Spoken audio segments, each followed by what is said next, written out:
Focus news 24/7 खबर एक नज़र।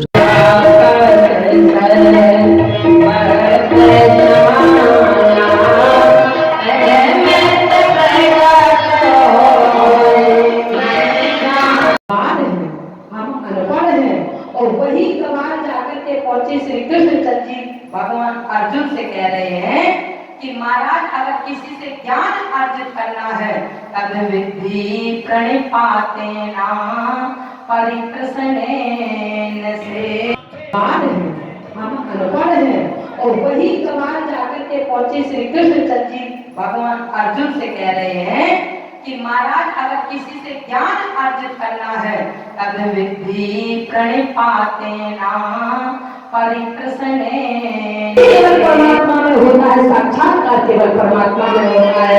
तासु बीजे प्रभु बदने समाना सुन मुनि सवाए अचंभवमान। तासु तेजे प्रभु बदन समाना तासु तेजे प्रभु बदन समाना सुन मुनि सवाए अचंभवमान।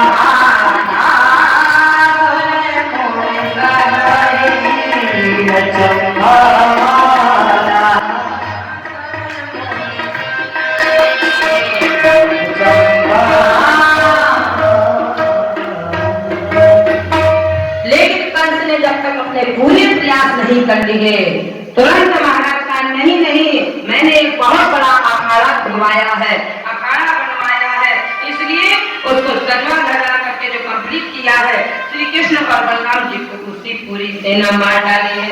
इसलिए समाचार पाकर के वह इतना व्याकुल हुआ कि महाराज ने रात भरों से जब नींद नहीं आई बोले महाराज सवेरा होते ही वह अखाड़े के घेरे में जाकर के महाराज सिंहासन पर जाकर के बैठ गया और जो सिंहासन पर बैठ करके उस अखाड़े के नृत्य को देखने लगा। महाराज दूसरे लोग सदाकों के नंद बाबा भी वहां पर आए हुए थे।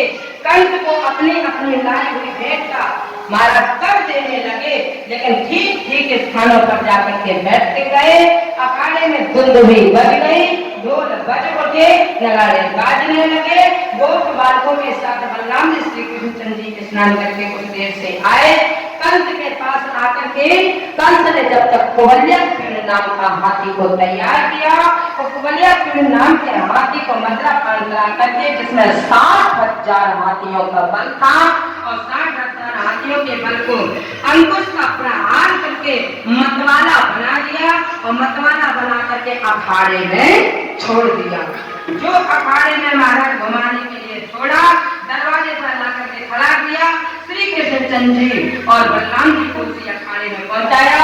महाराज ने उस हाथी को अंकुश से मार मार करके इतना मतवाला कर दिया। क्रोध का आसुर आकर के महाराज मार डालने के लिए जब हाथी श्री कृष्ण जी और बलराम जी की तरफ दौड़ता है, उसी समय बलराम जी पहले तो घूंसे पर थप्पड़ मारते रहे, हाथी को थका दिया और फिर महाराज सूंड को पकड़ करके श्री कृष्ण जी ने पटक दिया और जैसे ही जमीन पर अटका हाथी बलराम से घूमता है नमोनवा हुआ। महाराज बड़े बड़े दांतों को उखाड़ करके श्री कृष्ण जी और बलराम जी ने अपने अपने हाथों में लिया और एक एक दांत को ही शस्त्र मान करके अस्त्र मान करके महाराज जैसे ही चलने लगे। लाठी की भांति हाथी के एक एक दांत को भगवान श्री कृष्ण जी लिए हुए अखाड़े में कूदे।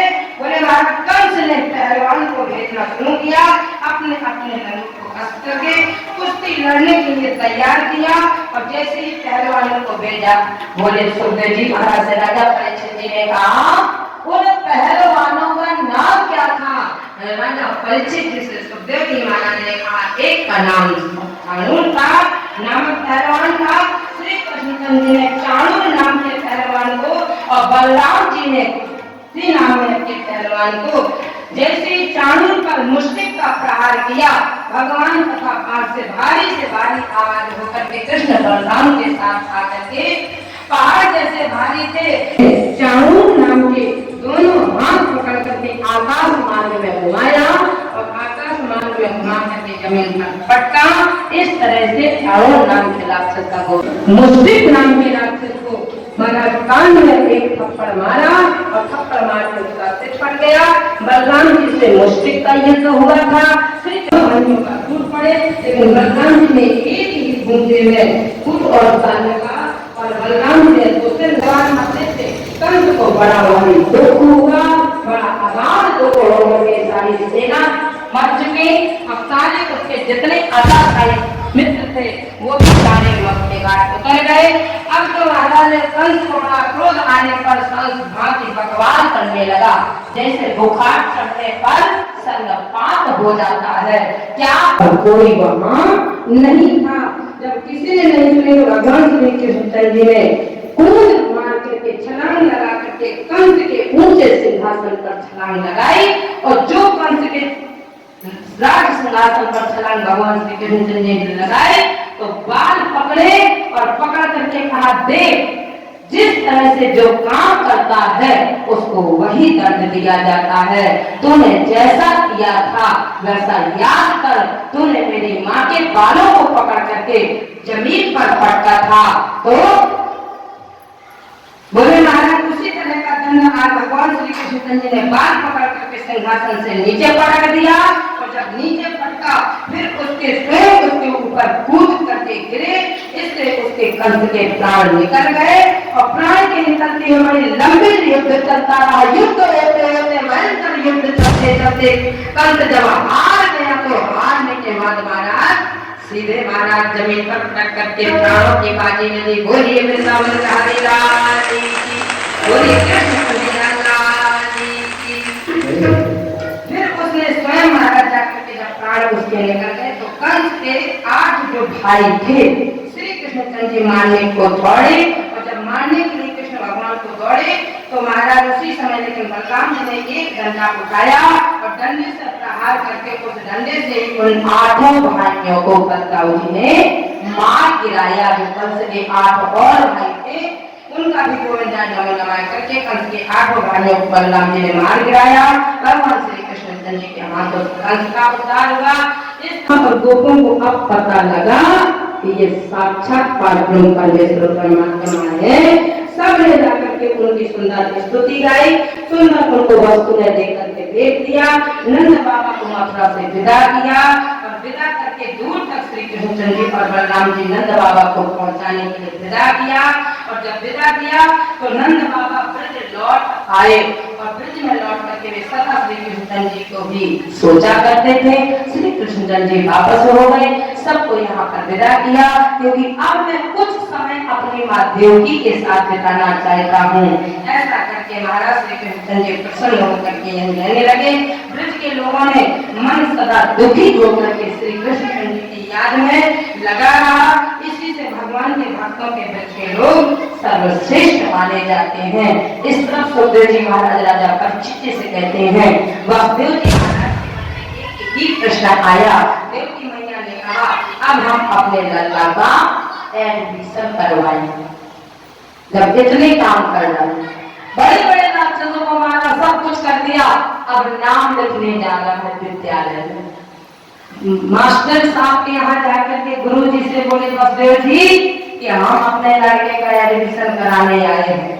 तो गुरु जी ने कहा देखो, क्योंकि आज के समय की बात बता रहे हैं, आपका बालक जब इतना बड़ा हो गया है तो पढ़ाइए खूब, लेकिन नौकरी मिलने वाली नहीं है। क्यों?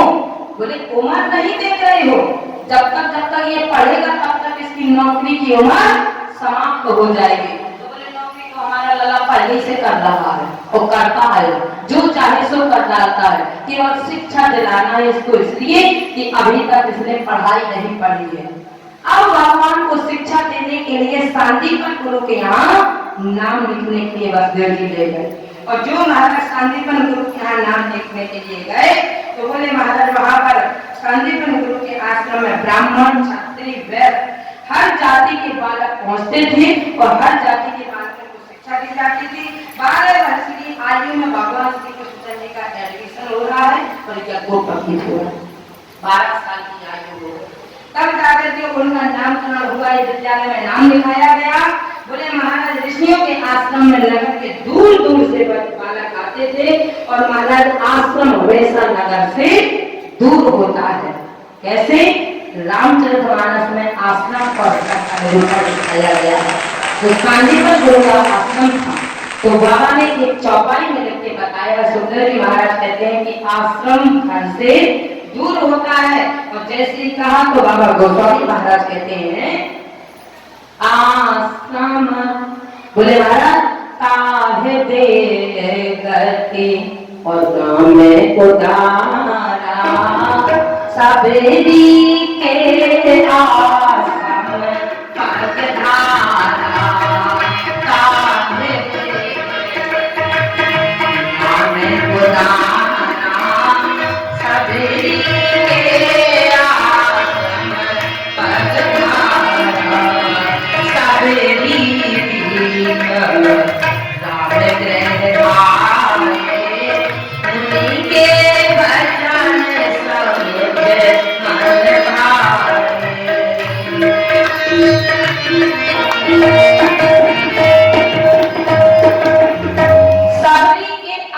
सबरी आश्रम में राम आए हैं।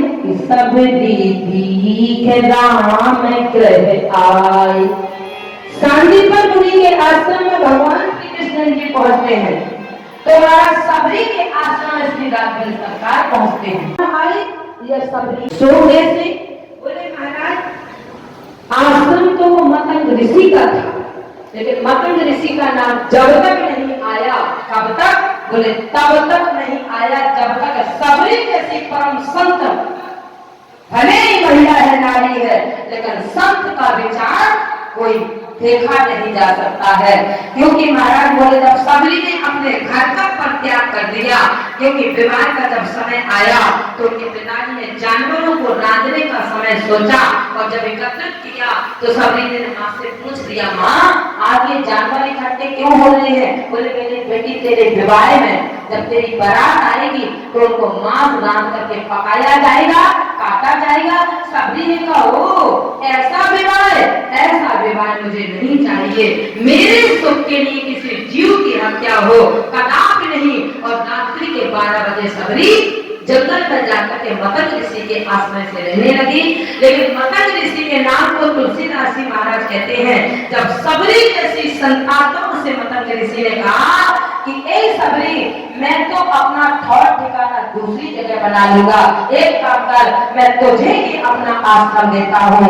तो जब महाराज अपनी पीड़ा को न समझ करके दूसरे को दे दिया जाए, इंसान की करनी याद रहती है, न कि इंसान का 5 मंजिल मकान, न धन संपत्ति, न 4 चक्का, न 10 मंजिल मकान, केवल करनी ठाकुर जी याद करते हैं। इंसान की करनी रहती है, यहाँ किसी को नहीं रहना है। सोचे पहले ही रहे कि जब तक जिंदा है तब तक तो हमारा हमारा। और एक बात और बताएं, इस जीवन का कोई ठिकाना नहीं। हम जो कहते हैं हम यहाँ बैठे बैठे कथा कह रहे हैं, और कथा कह करके हम अपने घर कुशल सुरक्षित पहुंच रहे या नहीं, इसकी बड़ा कोई गारंटी नहीं रहा है। कोई गारंटी नहीं कि हम अपने वापस घर पर सुरक्षित पहुंचेंगे या रास्ते में भगवान की कृपा बरस जाएगी। कोई ठिकाना नहीं इस जीवन का, कब किस मोड़ पर ये जीवन चला जाए। इंसान की करनी रहती है, इंसान बदलते रहे। आज तुम्हारा घर है, कल को किसी और का घर होगा। अगर तुम इसमें रह रहे हो तो ये तुम्हारा नहीं था, ये तुम्हारे कोई पुरखे और पूर्वजों का था। वो बना करके गए, वो रोटी पानी दाल सब्जी दे करके गए, वो खेती बाड़ी मकान दे करके गए, तब जाकर के आप उसमें ऐश कर रहे हैं। पंक्ति की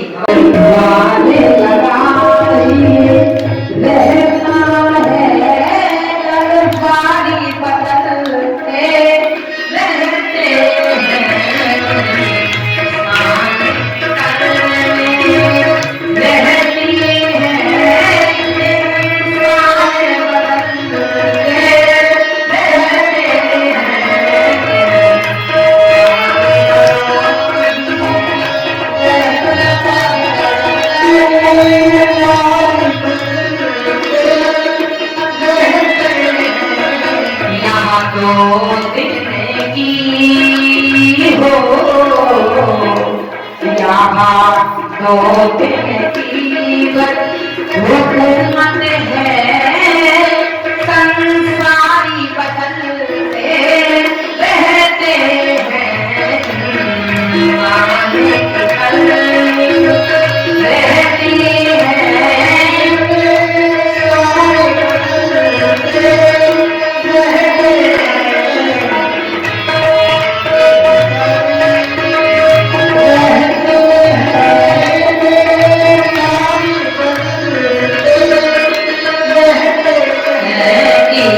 ईश्वर की बनाई हो,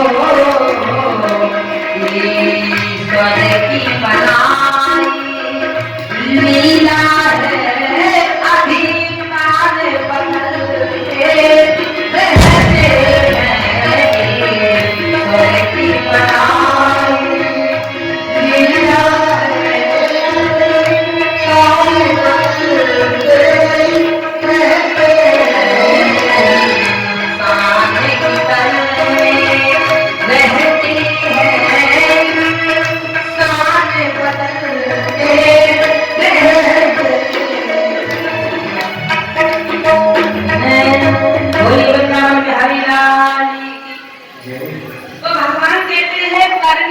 नहीं देख रहा है, देखने वाला बिन वक्त से चलने वाला है जो पहुंच जाएगी। लेकिन इसी बात को अगर सत्य मान के चलो तो दीवार में भी हमारा अणु अणु में कण कण में वो ब्रह्म व्याप्त है, इसलिए दीवारों के कान है, वरना तुम्हारी बात को सुनने वाला केवल परमात्मा है। जैसे ही महाराज आकर के यहाँ देखा तो बोले महाराज जो आकर के भगवान श्री कृष्ण जी के एडमिशन के लिए गुरुदेव से बात करना कहा।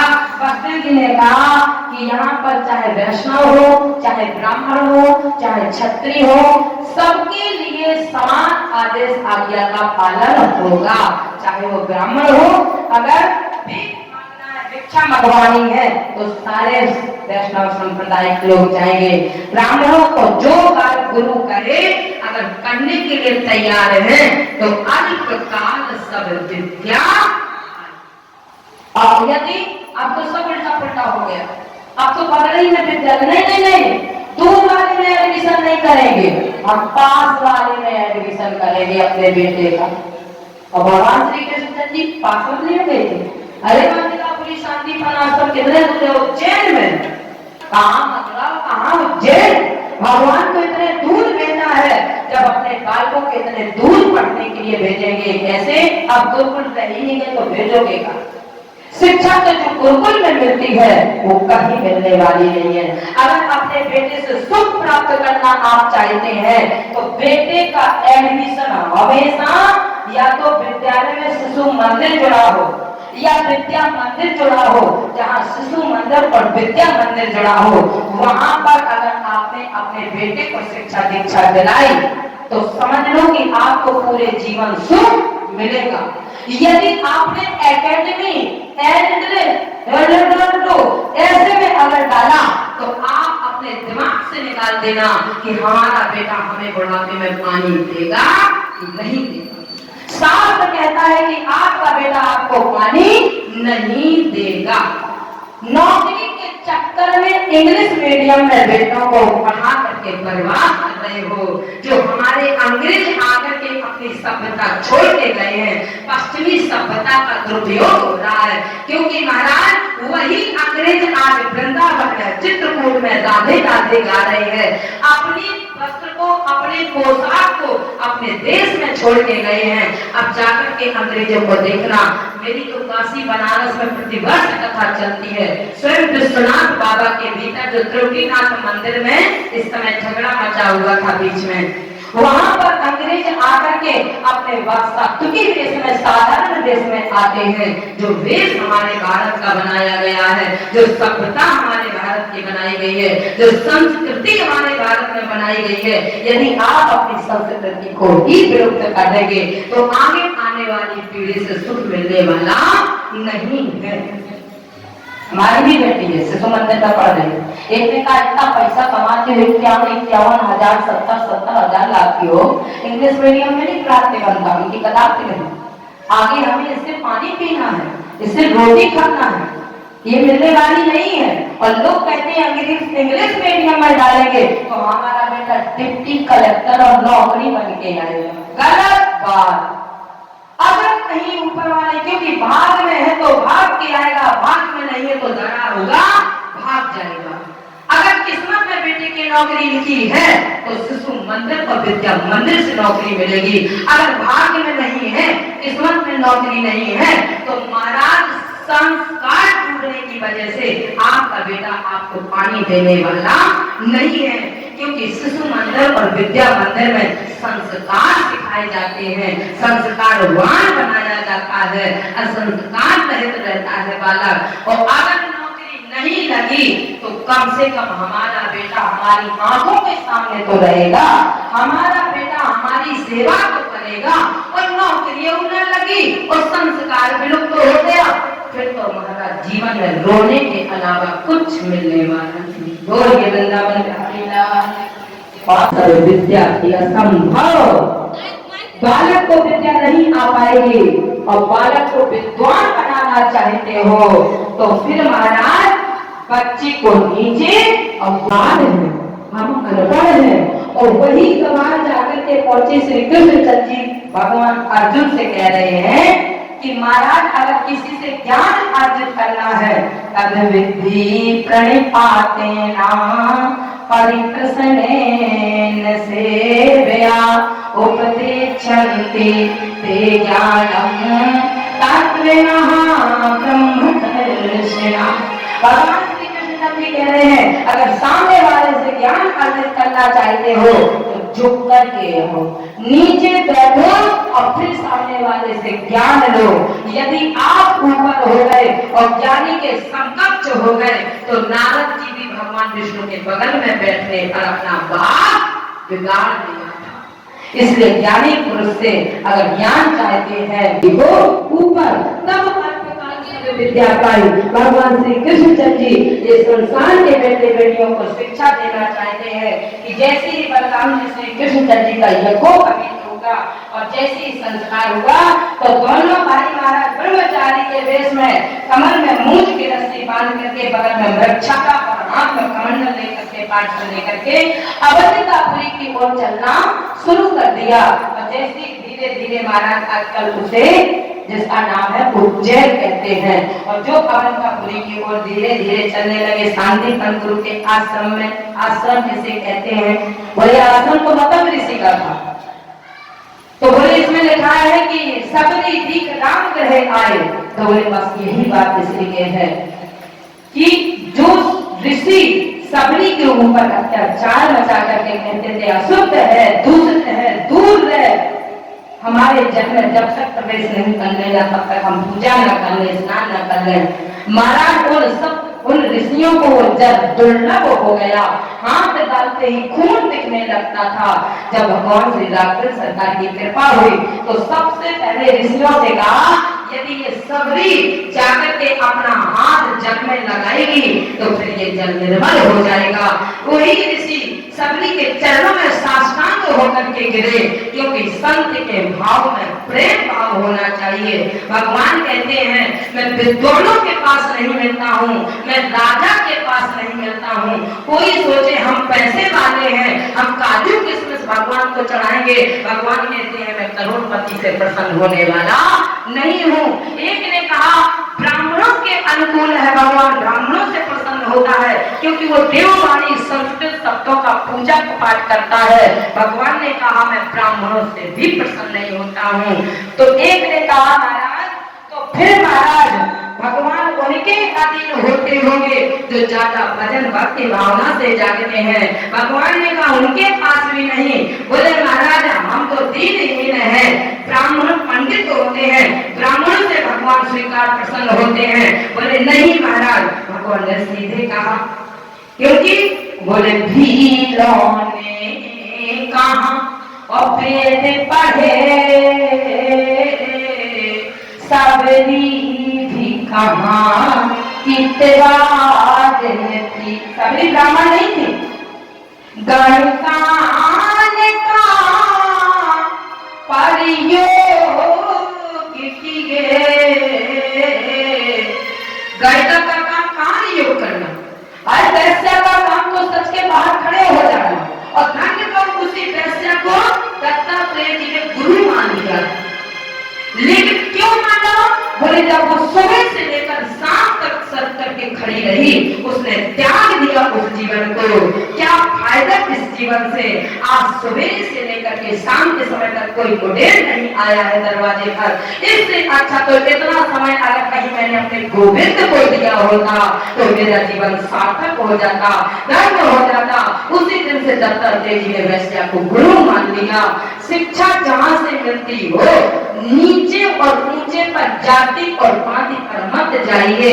तो भगवान कहते हैं गणकान कहाँ परियोग किए, पर राम चरण की पूजा गिनती।